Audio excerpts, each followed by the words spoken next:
Okay, new video on the boom truck.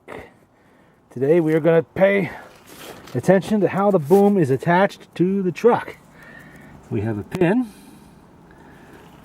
which connects to this bracket. The bracket itself is welded directly to the frame. And while we're at it, let's take a look at the brackets that hold the winch on. They are bolted to the frame.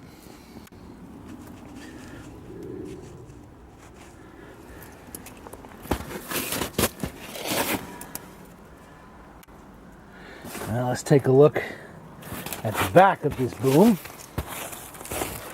Oh, got quite a bit of snow in here. Come on. Caught by the vines. Oh, got free. All right. We once again have a pin connected to the bracket that is welded directly to the frame. And the same goes for the bracket on the other side. See if I can zoom in on that, as I can't quite get over there on foot. There we go.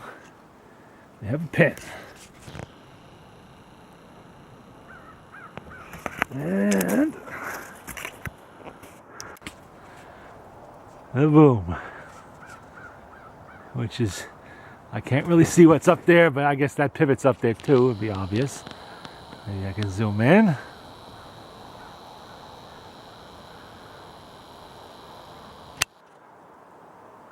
Okay.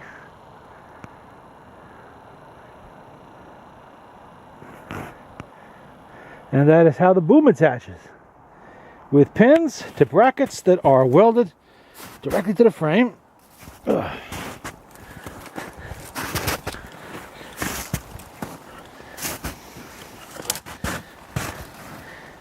And I guess that could all be cut off of there if necessary. Like that. We're going to deal with that, I suppose. And that was the question, I believe. Okay. Ooh. Big winch. Heavy winch. A lot of steel there. Heavy truck. Oh, you got a cable over there. Oh, that's the hook. Okay. There it is, hiding down there is the hook. Thought it was there somewhere. I only missed it last time. Hook that's connected to the cable, and the cable goes to the top of the boom and ends up down here on the spool. Alrighty, and that should conclude this video on the 1948, I believe I was told this was 48, F7 boom truck. Okay.